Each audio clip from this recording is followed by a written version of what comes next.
of ideas submitted for patent review has increased by 10-folds. Now, why then there is a disconnect in terms of number of ideas coming out of Bangalore and yet the number of filings in India per se? I think the reasons really lie in some factors that are outside of the technical disciplines. For example, the markets need to be there. And oftentimes, when I have to make the business case to the business managers that you have to spend the money to protect these ideas, the couple questions come up. What kind of revenue impact or values would these patents add for the Indian operations? And what kind of revenue impact will we have on our competitors in India? These are the questions have nothing to do with how innovative people are in this place. So I think that is a main factor. And then there are secondary factors such as government processes.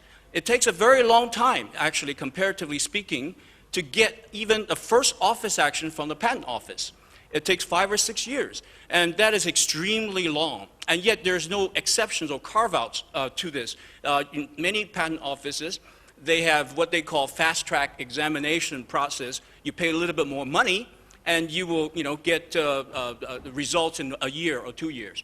And so we think that governmental processes plus the marketplaces, they actually speak to some of the reasons why there's a low filing rate, and yet we have many, many innovative ideas. Interesting.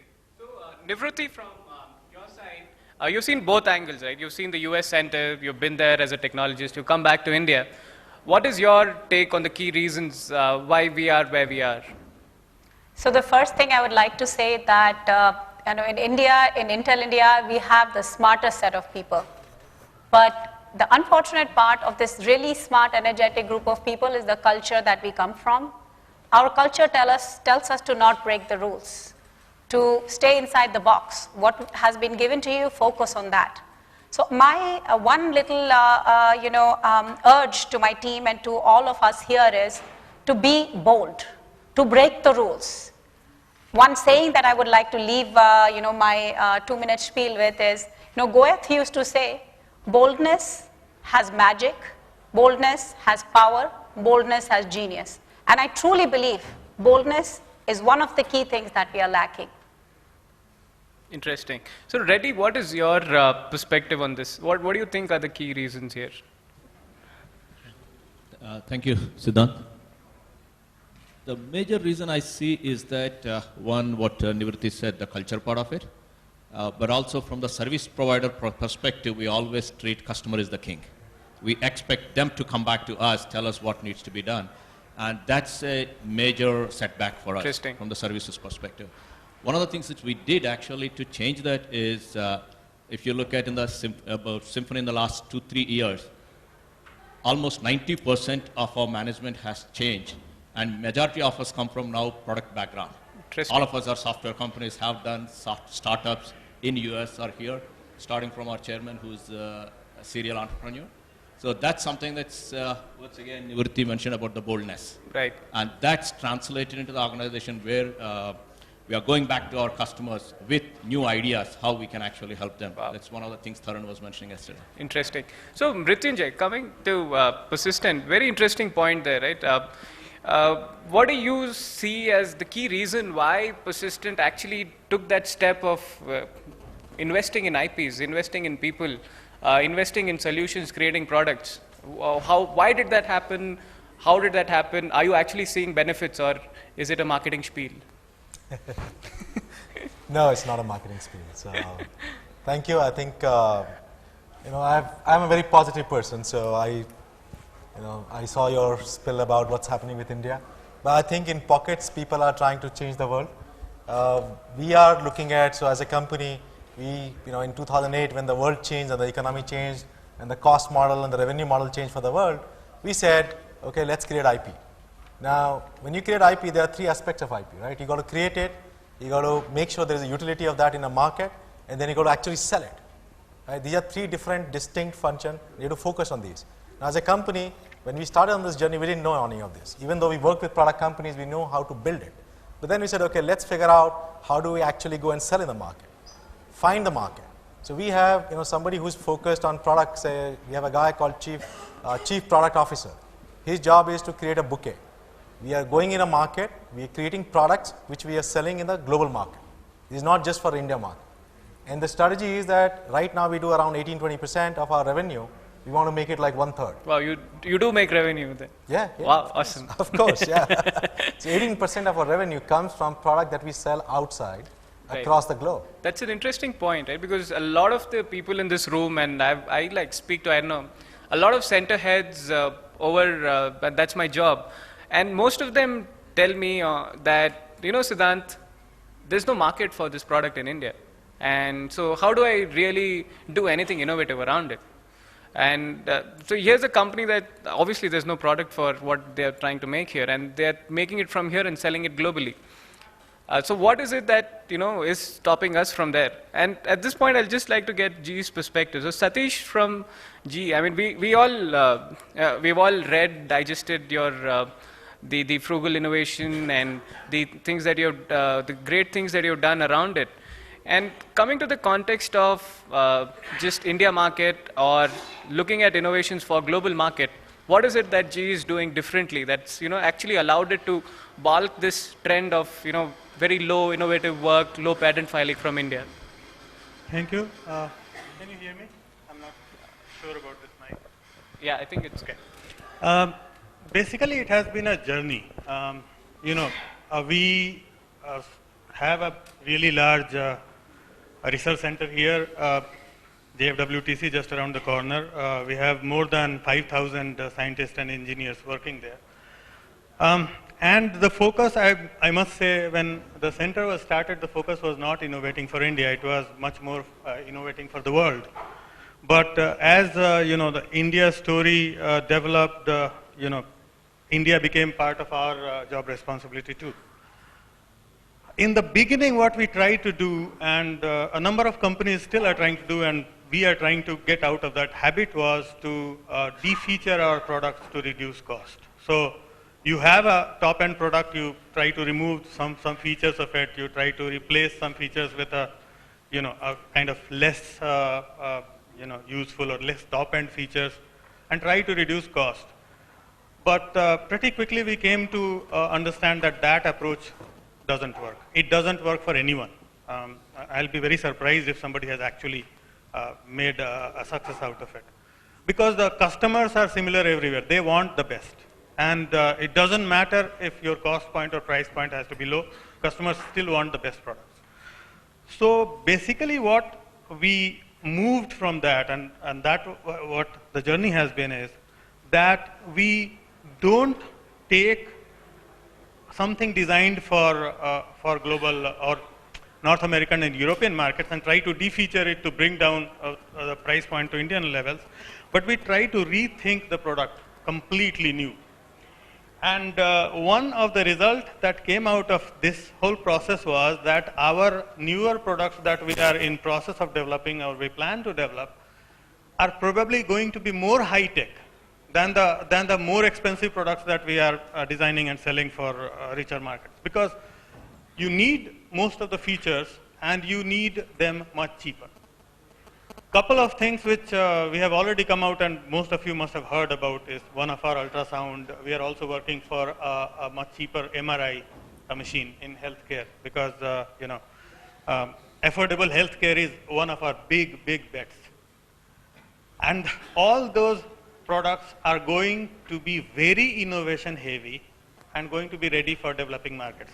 As somebody told in the morning session that India is a laboratory for developing world. So we are here for the long haul and we are developing products which we will probably not only export back to the developing markets but also export back to developed markets. In fact, again, going back to our old story of ultrasound, most of our orders this year came from Europe and America. Interesting. So this was an interesting point, and I would like the audience to note, low cost, but with the highest and the best technology, the most cutting edge technology. And that is something that we should aim for. And the days of defeaturing maybe are over or limited to a certain extent. The next generation will have to be looking at the best technology for the optimal solutions. Shantanu, interesting, right? So you can definitely take pride from the statistics and the awards. What we all in the room would like to know is two things. One, how did you do it? What are the key things that actually you did different to enable this to happen within Semantic India? Yeah, thank you guys. So, so there are a couple of things. I mean, one is if you look at what is the big motivation, right, to do it. I mean, as more and more of your R&D is being done in a center in India, obviously, I mean, you know, you want your R&D to be really innovative as a product company. I mean, your business completely depends on it, right? I mean, it depends for everybody, but more visibly so probably when you're talking about technology, innovation and things like that. So as more and more R&D comes here, I mean, you know, at some level at that time when I actually began this journey, I had a India-specific role, right, which was how do you basically take the organization from where it is, which was a lesser mature state, to a higher mature state. And there are a number of reasons you can, you know, you can cite as to why did you start at that level. Now you talked about number of patents in India, but I mean, you can look at it in several different metrics. You look at the number of PhDs or anything. I mean, you know, while we took a lot of examples related to how we have a tradition of innovation. All of those examples were several years back, right? You noticed that. What happened, and as a result, I could not get my PIO card. As a result, I could not work in India. And it, you know, 1 month passed, and they're saying, you know, don't know where the paper is. Yeah, we're trying to get to people, can't get back any information. 1 month passed, 2 months passed.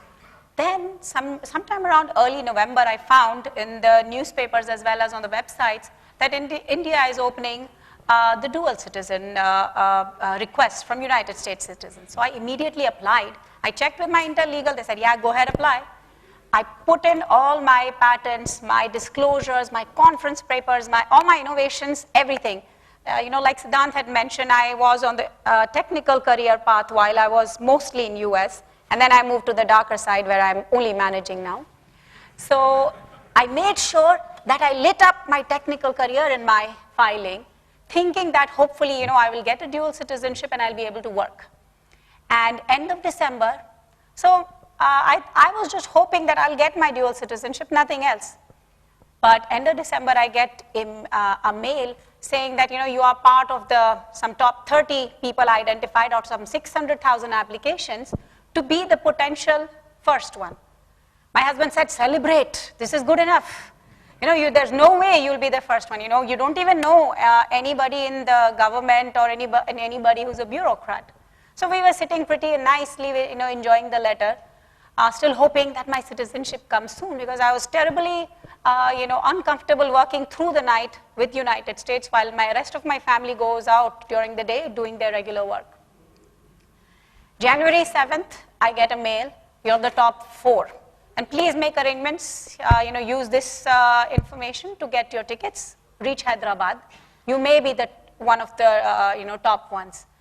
My husband said, perfect, let's go to Hyderabad. We'll go see Golconda Fort and all that stuff. Because we were still not believing that I'd be the first one. Most of the people, you know, I knew told me everything here like this, where you get a lot of visibility, works through source. So you have to know someone. But I went into my room and I was telling Siddhant, before I knew it, there were a whole lot of journalists and, you know, people trying to get interviews out of me. I was a one-day celebrity. And they had come to know before me that I was the one. So for me, it has been a wonderful experience. And to add to it, just yesterday I applied for my Aadhaar. That was also a wonderful experience. So while a lot of negativity is flowing in the air, I very much am like Mrityunjay. I'm a very positive person. And my hope index for India is very, very high. Yeah, staying on that positive note, I'll just catch up on Mrityunjay's point, and somehow it always very interesting. How do you actually do it? How do you develop a global product from India? That's something that everyone asks me. So any personal stories around that, how it happened? Was it just a dream? Very, very interesting, right? So I was talking about 2008.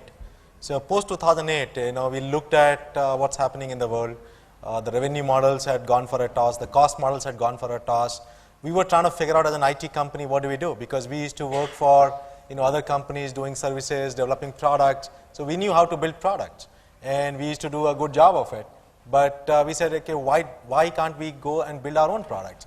Now we started building our own products, and we say, okay, we build some product, and we figured out that when we build a product, you got to go figure out how to sell it. So what we did was we bought a product which we could just get a scale to get the capability of product management. And the next product we bought was where we could go and sell as well.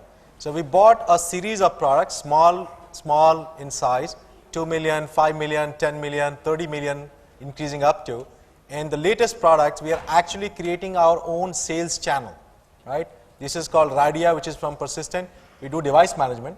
And we started with a product. Like, give an example. In US, when you do a call with one of the carrier to call 911, the location across US is traced by a product from Persistent. Interesting. Right? And we are proud to build this kind of product. And this is for a market which is US. Now, a lot of people believe that, we don't understand the market because we are not there. In the connected world of today, we understand the market. We have the capability. We have people. There are so many people who have worked in the Silicon Valley. They're back in India. She's a great example of, adding value here in the ecosystem. And these people are, all of these people and this capability that we have acquired, we can go and out and sell in the market. Right. Now, the only thing which I think, we are lacking is creating these blockbuster products. And that's why, people have doubts whether, where is the Google and where is the Facebook. But, remember, the ecosystem in US is very different. And they've had that ecosystem for 40 plus years. In India, that ecosystem is, max 15-year-old. It's going to take another decade at least for us to get to that ecosystem. And when that ecosystem happens, we will have an explosion. And one stats which I would like to quote is, which we talked about earlier, is today the number of new companies getting registered per month for creating product has gone up to 300 every month. The 300 new companies getting registered to create products. That number 3 years ago was 5. Interesting. So we are on a path on which we will see this. Good. So people are really positive. Create a product. So sticking on the positive note, Shantanu, what is it that you actually did differently? And in I mean, being number one is something must have happened, something you would have enabled. Definitely, you couldn't have worked on India-specific software product to get to 16% of global filings. What was it that you did? How did you convince the management that you could actually do it? What are the steps you took? Yeah, so the interesting thing is, I mean, when you have to actually, take the company through a transformation which is so strategic, I mean, because this is not a short-term goal, right? You can't do it in a day. Correct. So you have to make a good amount of investments. You need to know what you're aiming for, etc. This cannot only be the goal for the person who's based in India or responsible for India. I mean, this needs to be a goal for the company, right? So in our case, I mean, I did not actually have to work that hard. I mean, this was a strategic goal for the leaders of the company at that time. I mean, I'm talking about several years back when we started off. And that was the reason that we were able to make investments in terms of senior technical people. We were able to, create positions, bring, several of those candidates where, because you need to create some role models, right? Absolutely. So we were able to bring back people who used to work in the United States earlier, had a lot of knowledge, etc., and who could be good role models for the rest of the organization. So we made all of those investments earlier. Also, we talk about risk taking and other things, right? I mean, it's, as an issue in India, also as one which most companies want to see their employees do more of. But frequently you will notice that your reward system is not aligned to what you're stating. And one of the things that at that state, at least within our company, we realized we have to change is what do we really value? For example, even in the context of a large company, because I'm speaking about my semantic experience at this time. So when you're talking about a large company, I mean, you will have new things that you get an opportunity to do, right? And how do your employees approach those? Do you immediately get bombarded by the best people wanting to be in those kind of startup kind of opportunities, or do you see them more risk averse? At that time, I would notice that the tendency was to be risk averse because you did not know what would happen next year, right? I mean, you had to really, those were some of the things that we had to correct in terms of, leadership. I mean, visibly actually taking action, making sure that people get the message. Also in terms of policies, rewards, etc. We also created some enablers around patent programs, etc. Because we, those, like I explained earlier, we did believe were a stage of maturity that actually put you as a credible gave you credibility, right, in the eyes of the global organization, but also more importantly builds confidence in the local population too. So those were some of the things that we did early enough before we moved on to the next level. So, Reddy, I want to get your perspective here, right? Because honestly, when, say about 5 years back, nobody would actually associate a service provider with any form of innovation, except, say, barring the product that Infosys may have had in few instances here and there. But for one of the, for a large company like BMC, Tarun, to actually call you up on stage and say that, guys, there is a company that can actually help in my innovation journey, manage some amount of revenue streams. How have you been able to transform internally? What are the things that you believe you have done right, which people within this room can actually absorb in terms of actionable items?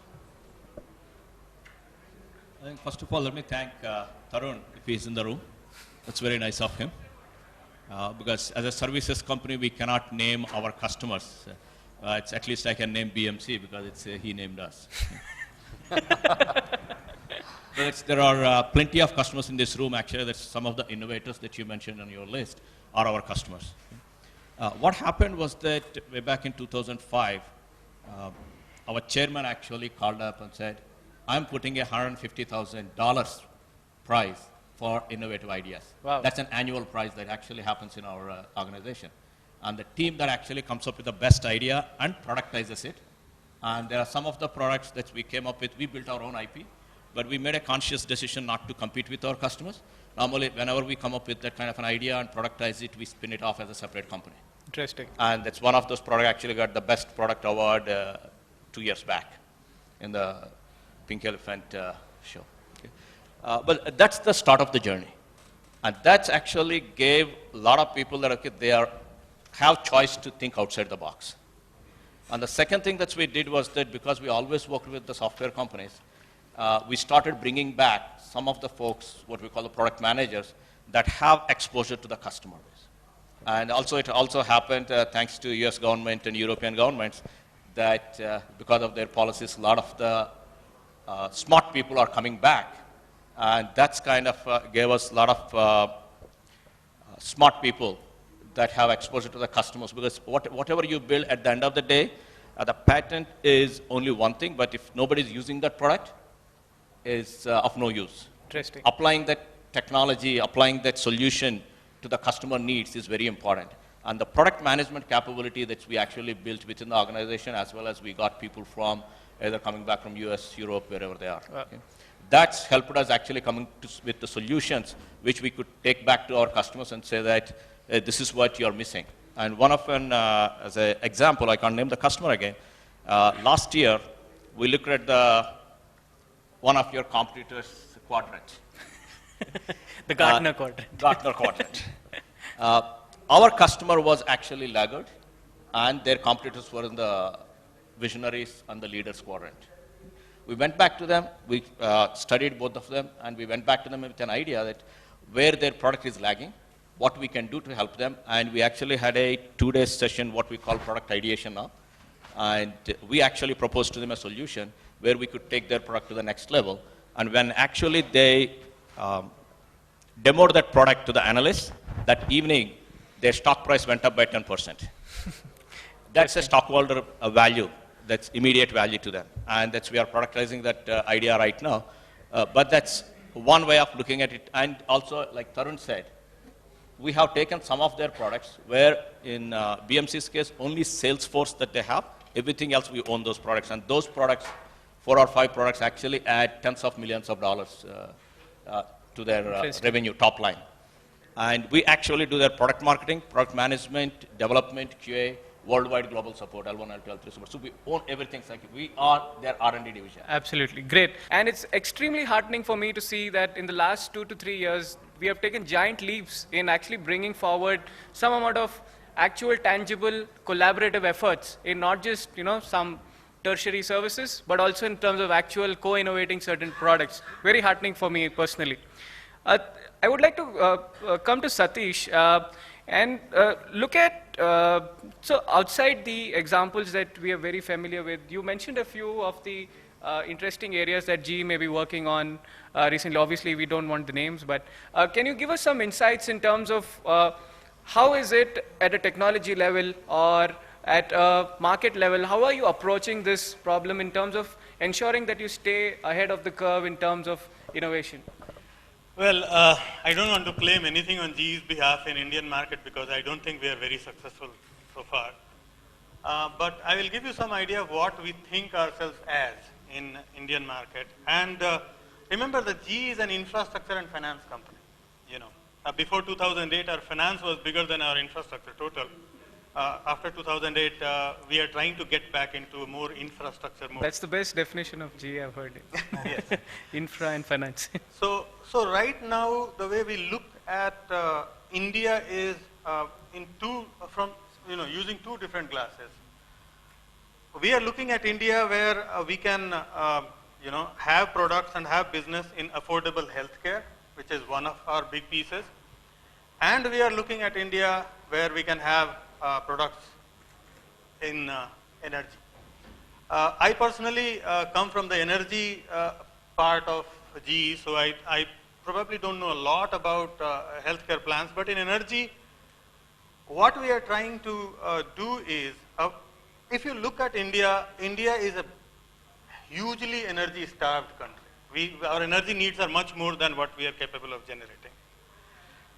And there are plenty of issues. I don't want to go into depth of the issues. But one of the things that makes India into an energy-starved country, other than regulations and things like that, which others have already talked about, is the capex. You know, if you want to put a power plant, you have to be a Reliance or a Tata in order to put a power plant. So one of the recent developments in GE has been that we have started a completely fresh new business called distributed power. What we are trying to do is we are trying to fill the gap between captive generators and huge power plants with say 5 to 800 megawatt turbines. So we find ourselves very fit for this area because we have big turbines, but we also have small turbines which we call aircraft engines. And those aircraft engines, we have a dominant position in the market. We also have reciprocating engines businesses, various businesses. We have diesel engines from our transportation business, and we have gas engines from both our Jenbacher business in Austria, Europe, and in Waukesha, USA. And we have now world's largest and most profitable wind business. Wind has gone down everywhere. Luckily, we in GE have deep pockets. We have a huge finance business, so that gives us more standing power. So we have wind business. We are trying to get solar. Now, our plan for India in very broad sense is that we give our customers more flexibility of what kind of power they want to generate, in what amounts. So, for example, our distribution business wants to go into, what should I say, a modular power plant way. So if you want to start a power plant, you buy, a capacity worth 20 or 30 megawatts, start producing power, selling it to utility or to a private consumer, whoever it is. As you earn more money, you add more things, So the kind of things you can add in your same modular power plant could be turbines, could be engines, diesel engines or gas engines, or even a fuel flex engine. We are very interested, though we are not in the business, but we are very interested in some companies who have been recently developing fuel flex engines. So interesting. So yesterday we also had Pradeep Suyuv in GE in terms of what they're trying to do in terms of analytics, in terms of GE. You spoke about certain micro markets or new markets that you're trying to enter, placing products at different segments, using the best of technology. I would like to get Richard's perspective now in terms of what, according to you, you have seen multiple centers. What are the 2-3 areas where you believe India, as either it could be a cultural point, it could be in terms of leadership, in terms of people, or in terms of government, what are the 2-3 key things that you believe, if done well, we could actually, catch the wave, the next wave, go to the next level? I think innovation really is the backbone that drives technology. And this has been my strong belief for the longest time. And my experiences have told me that if we focus on innovative ideas and developing innovative developers and technologists over the long run, we're going to do well. And so I think that is the starting point for IP matters and IP perspective from my end. And I think in the past 6-7 years at Yahoo, I think in terms of innovation, innovativeness, the folks here in our operations in Bangalore is by far one of the top 1 or 2 sectors. And I can tell you this very honestly, especially you should treat it as an extremely positive comment from a Chinese national, given the political relationship between China and India. And I can tell you that over here, we have experienced extremely innovative ideas in terms of coming through the pipelines, and just it's a dominant contributor to the overall Yahoo Global IP program. I also think it takes time. It takes a lot of detailed work. It takes on-the-ground IP ownership. The managers need to buy into it. 4 or 5 years ago, it was the first time we experienced a pivotal turning point where the top leadership truly bought into the importance of innovation, and since then, the growth was tremendous. Of course, where we file, again, depends on a lot of other factors. But again, this innovation pipeline, if we keep it up, keep it robust and mature, I truly believe that will drive the future for any technology company. I'll just come to Nivruti. I mean, we were having a good discussion in terms of, and again, I'll go back to the context, right? As I mentioned, our job is to meet a lot of folks at MNC R&D centers, a lot of leaders. And honestly, one of the things that we have noticed, at least especially in the last 2-3 years, is a lot of complacency. It's almost as if the moment you enter, the moment you are crowned the center head or the head of a certain business unit, get that corner office, we seem to believe that we have arrived. And I think I'll just take a leaf from what we started yesterday, that the journey is just going to begin. How is it that we empower, or what is it that we need to do at an engineer level, at a level of the person coming in to a technologist role or a management role? How do you actually inspire people? How is it done? And I think I would ask Nivruti to share a very interesting personal case study around it in terms of how Intel is building one of the most smartest features out of something that they can actually build out of India. So one thing before I actually answer Siddhant's question, Richard here was talking about innovation as something really key. And I told you that I lived in the world where technology was my prime job and innovation was the #1 thing. But when I moved to the darker side of the world, where I started valuing business, where I started looking into ROI and looked at the importance of the fluffy thing, I realized that innovation is key. But if you do not have market and marketing associated with it, it does not translate into ROI. And like Peter Drucker says, it's only innovation and marketing that grows a business, all else is cost. So I was like itching to add the marketing bit to what Richard was saying, and therefore I interrupted Siddhant. So having said that, the story that I would like to share is, Intel India here, like very many of the other corporations, used to accept work from the global counterparts and then work on whatever was given to them, like focusing primarily on execution. And the mindset was, this is what is given to us, we will do best. And I am by nature, I actually defy all perceptions about me. I look like, I may not be a technologist, but I am a technologist. I look like, I am a very frail girl, but I am a big risk taker. So I really feel that risk-taking has got to be part of your DNA. Innovation is a result of that restlessness. So this is the kind of mindset that I helped create in my organization. And like, I think I really like the way Shantanu put it. The few really important things are, from leadership perspective, to have a good vision, to be inspiring, to make sure, you look at the market, and to allow people and customers to give feedback. That's what my requirement is from the leadership. Then From organizational perspective, I want minimum bureaucracy, so flat kind of organization. He also mentioned reward. Reward should be really, really key. And then lastly, which was my domain, technology. Enable the team with the cutting edge processes, instruments such that people can innovate. Of course, the right set of people. So all of that said and done in my organization, I was working on the mindset that we have to innovate, we have to innovate. We come up with an idea where something which was not supposed to be done by us, we thought of something. And again, there's the little story associated with this. I was sitting in Folsom, California, and I got sick, and I asked for a thermometer. Unfortunately, the hotel guy says, this is Marriott. They said, tomorrow in the gym, that guy will come and you'll get the thermometer. So I'm thinking, oh my gosh, my team here designs the thermal sensors for the phone. Thermal sensors basically measures the temperature of, what the circuit, how hot it is getting, whether, we need to turn the fan on and things like that.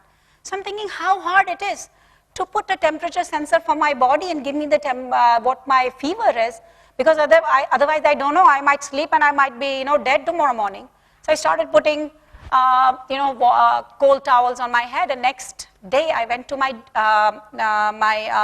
general manager and I said, this is the idea I have.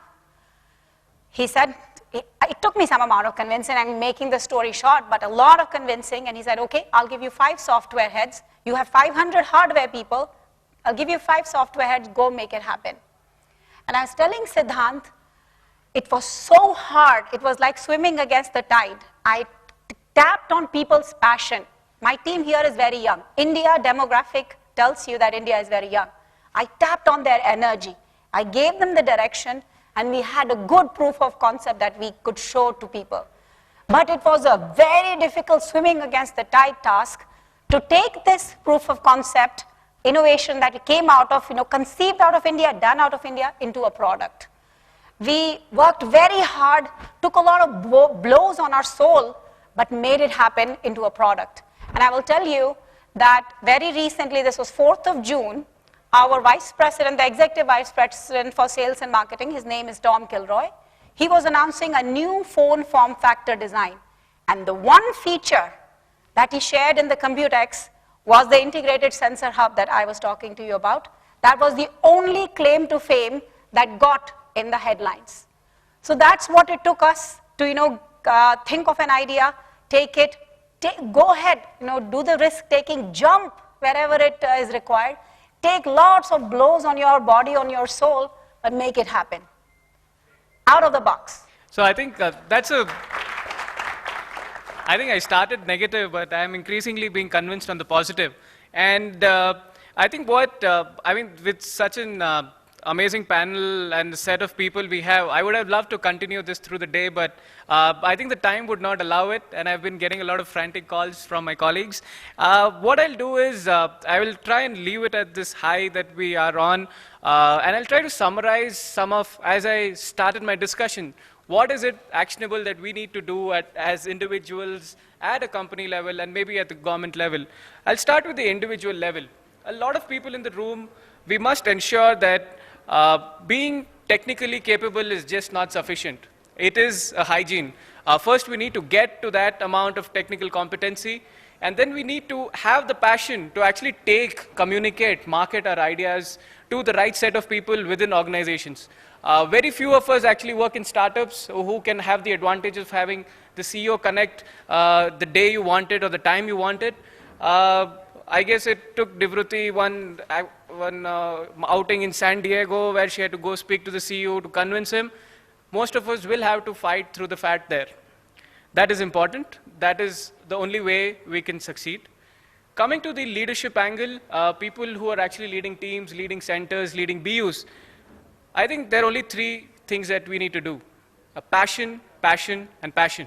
How do you inspire people who you work with to actually get to the ideation phase, understand what it takes to take that idea, ensure that they understand the financing part of it, the market part of it, give them platforms to innovate, give them platforms where they can sell their ideas either internally or within the management or in the external community. How do you make that happen? How do you create that environment? And that's straightforward steps at a center level. At a government and policy level, I think there are steps, 2, 3 steps that we can take in terms of ensuring that the IP is enforced well. And overall, I think the government, at least one good thing that it has done is, we know for a fact a lot of expats are returning.